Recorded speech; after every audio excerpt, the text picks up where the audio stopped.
Começando mais um Entre Conversas e hoje a gente fala dos protestos no Chile e a relação e o paralelo com a saúde e educação no Brasil.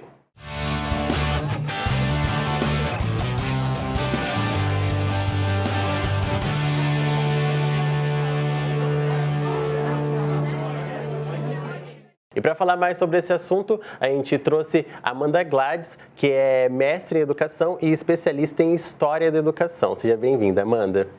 Olá, Clis. Muito obrigada pelo convite. Te agradeço aí por ter me convidado para dialogar, com vocês um pouco sobre esse tema que é tão importante quando a gente vai pensar na nossa realidade do nosso país, na nossa realidade, na realidade que a gente tem vivenciado aí no contexto de América Latina.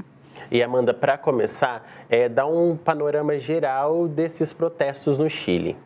Então, Aclísio, não sei se todos os telespectadores têm tido aí o contato, mas recentemente o Chile tem vivenciado um quadro de manifestações que vem aí se articulando por vários dias. Eles já estão aí há 40 dias manifestando. Não é uma manifestação isolada de uma classe da população, não. É uma manifestação massiva de toda a população à rua, sobretudo em Santiago, que é a capital do Chile, mas também em todas as outras cidades e capitais dos estados que eles têm. E esse contexto dessas manifestações, desse pedido da população, esse apelo que a população faz, ele se refere à educação e à saúde, se refere à aposentadoria e, sobretudo, a essas questões que são os direitos fundamentais quando a gente fala de cidadania. Então, eles estão vindo a público, mas para aclamar esses direitos que para eles, e aí a gente vai entender, conforme nós estamos aqui dialogando, foram feridos e estão sendo feridos aí há alguns anos. E, Amanda, tudo isso vem de um contexto histórico antigo da ditadura, seria isso? Isso mesmo, A ditadura do Chile, ela foi de 1973 a 1990, tá? Então, ela teve aí uma duração de 17 anos, foi muito repressiva, teve a sua fase constitucional também, porque ela não foi somente uma ditadura de repressão, de morte, mas também teve impactos e mudanças significativas no âmbito da Constituição, E por isso que a população hoje vai às ruas, porque esse modelo da Constituição, todas essas questões que a população presenciou e vivenciou a fundo durante a ditadura militar não mudaram. Elas continuam no imaginário e na vivência cotidiana da população até hoje, que nós já passamos há 30 anos já do final da ditadura de Pinochet em 1990. Então, quando o Pinochet ele entra em 1973, que ele dá o golpe no Salvador Allende, que era o então presidente do Chile, ele propõe todo um modelo neoliberal pautado nos Chicago Boys. Que os Chicago Boys eram uma instituição em parceria com a Universidade de Chicago e com os alunos da Universidade Católica do Chile. Eles fizeram um grupo de estudo e delimitaram um plano de governo para o Pinochet. Por que esse anseio tão grande de pensar um plano de governo e de trazer um plano de governo que fosse tão antagônico ao que nós tínhamos, ao que o Chile tinha? A questão se refere que o Salvador Allende, que era então presidente do Chile, ele propunha uma via chilena ao socialismo. E pensando aí, década de 1970, que é quando o Allende vai ao poder e ele permanece até 73 com um golpe, todo o contexto da América Latina, todo o contexto mundial, Nós tínhamos a União Soviética, que, de certa forma, mantinha também as suas raízes em Cuba, quando a gente fala de América, que era uma ilha que estava com Fidel Castro, o Che Guevara, todo esse movimento da Revolução Cubana tinha impactado na América Latina. Só que Cuba era uma ilha. Cuba era fácil da gente manter dentro dos moldes, fácil da gente manter, quando eu falo, dentro da hegemonia mundial que a gente tem, que desde aquele momento também já era os Estados Unidos. Então, era muito fácil para os Estados Unidos cortar a relação de comércio, cortar todas essas relações para manter o socialismo ali. Quando surge o Allende falando que vai trazer, que vai implantar a via chilena ao socialismo aqui no continente, quando a gente fala da América do Sul, é um outro patamar. O Chile tem uma exploração, uma mineração de cobre muito grande. né? Ele acaba exportando as suas mineiras, tudo isso para boa parte do nosso continente. Então, ele se configura também como um país estratégico para esse tipo de exploração. Quando a gente fala de exploração, não de extração, quando a gente fala, então, de trazer uma via chilena, para o socialismo, de trazer todo esse contexto que Cuba estava vivenciando, ainda que seja aos trancos e barrancos, mas a gente vai trazer para o continente, toma outra proporção. E aí que nós temos a Operação Condor e todos esses imaginários que a gente tem aí, que vocês já devem ter visto, quando a gente fala da intervenção dos Estados Unidos na América Latina. Porque os Estados Unidos, ele não interviu somente na nossa ditadura enquanto Brasil, ele interviu em todas as ditaduras que nós tivemos aqui na América, inclusive a do Chile. E eles articulam um golpe que, por coincidência, né, foi em 11 de setembro, né, que logo, nas décadas depois, também se tornaria uma data tão marcante para os Estados Unidos quando se fala de 11 de setembro, é o dia do golpe no Chile. E eles assumem o governo, o Salvador Allende ele é morto dentro do Palácio La Moneda, então eles bombardeiam todo o palácio do governo e o chefe das Forças Armadas, que era o Augusto Pinochet, assume o poder. Ele é, então, a figura que comanda o país a partir disso e permanece no poder até 1990. E nesse quadro de mudanças e de ser tão diferente ao antagônico que nós tínhamos, e todo esse quadro de esquerda, de direita, de quebrar um socialismo, que se começa a delinear esse novo projeto de governo pautado no neoliberalismo, que foi pautado pelos Chicago Boys, que se chamava El Ladrillo. E ladrillo, traduzido do espanhol, é o tijolo. Então, seria o alicerce, o tijolo que delimitaria a construção do Chile para uma vertente correta, para uma vertente para o desenvolvimento e, sobretudo, para o sentimento nacionalista, que era algo que os militares pontuavam muito, que os chilenos deviam ser patriotas e pensar no seu país e que o governo anterior não estava permitindo aquilo.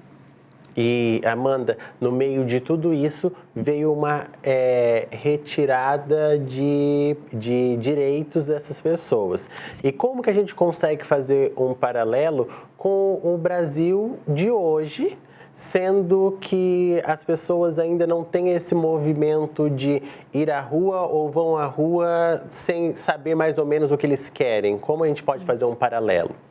É claro que a nossa ditadura também foi repressiva, né, Cleísio? Mas a gente não teve mudanças na Constituição.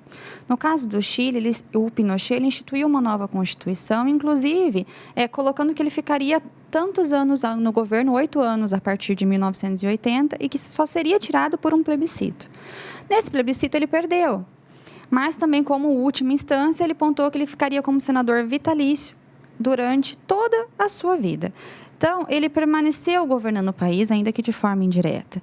Esse contexto dessa ditadura, dessa repressão, tanto violenta quanto constitucional também, traz uma formação diferente de cidadão para o chileno. O chileno ele tem uma configuração de ir às ruas com mais facilidade. Todo 1º de maio, que é o Dia do Trabalhador lá também, eles têm manifestações. Todo 11 de setembro, eles têm manifestações a favor e contra a ditadura. E uma das questões que eu noto que é mais diferente para as nossas manifestações são a questão de ser apartidárias. Né? Se vocês observarem, se vocês procurarem saber mais sobre essas manifestações que estão tendo, vocês verão que há uma união de todos, até os times de futebol se uniram enquanto torcidas organizadas para manifestar. Os serviços de saúde, se escolherem, então, segunda, quarta e sexta, nós, enquanto serviço de saúde, vamos parar. Terça e quinta, os professores vão parar. Então, eles têm toda uma organização que nós estamos anos-luz de ter. Porque quando a gente pensa em organização, quando a gente pensa em ir à rua para manifestar, a gente sempre tem um partido que nos delimite, um partido que nos ampare, um partido que diga, não, nós temos que ir à rua para reclamar. Não é o anseio da população. Não é algo que é real, vamos assim dizer. Porque quando a gente vai com um partido por trás, é claro que tem os interesses. Certo? E nem sempre os interesses totais do partido que eu faço parte, do partido que eu sou simpatizante, são todos os meus direitos que eu tenho de ideário, de melhor para o meu país. Então, quando a gente fala de ir à rua e manifestar enquanto população, enquanto cidadãos, é diferente. É sem essa questão partidária. E para esse paralelo é tão importante porque Hoje nós temos, é claro, todo um caminhar da nossa história que trouxe para o tipo de governo que nós temos. Nós também não podemos ser ingênuos de acreditar que o tipo de governo que nós temos hoje veio pronto e acabado aqui agora. Não, ele vem fruto também do caminhar da nossa história. Só que, ao falarmos sobre esse caminhar, ao trazermos essas referências, nós vemos que nós realmente não manifestamos da forma correta. A gente não consegue atingir os nossos direitos. E por quê também? Porque falta um pouco desse sentimento enquanto pátria, enquanto unidade de pátria, enquanto unidade de brasileiros, de pedir pelos anseios da nossa população, né? Então, Amanda, você acha que se o brasileiro ele tivesse essa visão apartidária ou sem levar para um lado, direita ou esquerda, a construção democrática, vamos falar assim, que é a nossa regência hoje, a questão democrática ela seria mais sustentada? Sim, com certeza. Mas a gente tratar sobre essas questões, a crise é algo muito difícil, né? Porque não é algo que a gente consegue mudar de hoje para amanhã. Não é algo que a gente consegue mudar de hoje, né? Para ano que vem. É algo que tem que ser plantado, ensinado para a nossa população. A gente tem que conscientizar a nossa população para que as gerações futuras saibam essa forma diferente de se posicionar e possam lutar democraticamente pelos seus direitos, né? Ainda que hoje a gente tenha uma aproximação com o neoliberalismo e a gente também tem aí o anseio, né, pelos nossos governantes de privatizar algumas instâncias da nossa população, de privatizar aí, né, educação, ensino médio, né? Nós temos aí algumas movimentações que falam de privatização da educação e da saúde.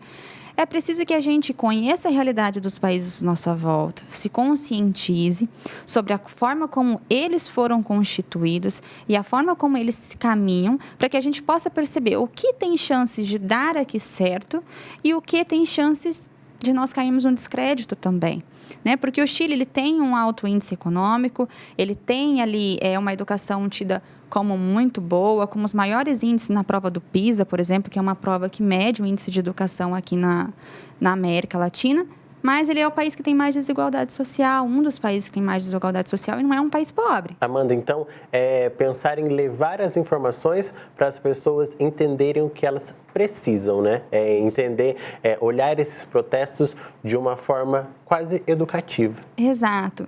Não é preciso que vocês, né, que as pessoas conheçam. Eu estudei o Chile por conta da minha pesquisa de mestrado, então por isso que eu tenho esse conhecimento. Mas qualquer um que busque saber não só sobre a realidade do Chile, mas sobre a realidade da Argentina, um país tão perto nosso, da Bolívia, de todo esse contexto que a América Latina tem vivenciado, vai entender que está nos sendo cobrado um posicionamento que nós estamos quietos até o momento. Todos os países à nossa volta estão nos cobrando um posicionamento por conta, né, de tudo que nós vemos passando, por conta do que o continente, do que a América Latina vem vivenciado, e nós somos o único país com uma extensão territorial maior, né, porque nós somos muito maiores do que os outros países, que ainda está quieto, que ainda não está se posicionando, que não está procurando saber o que está acontecendo à sua volta para entender para onde nós vamos caminhar.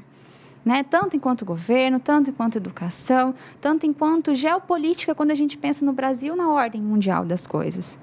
Amanda, muito obrigado pelas suas informações. É uma conversa necessária e que as pessoas precisam escutar. Isso mesmo. Eu agradeço o convite. O Entre Conversas fica por aqui. A gente conversa com vocês pelas redes sociais. Todas são TV Unicesumar, tanto Facebook quanto Instagram e também o YouTube.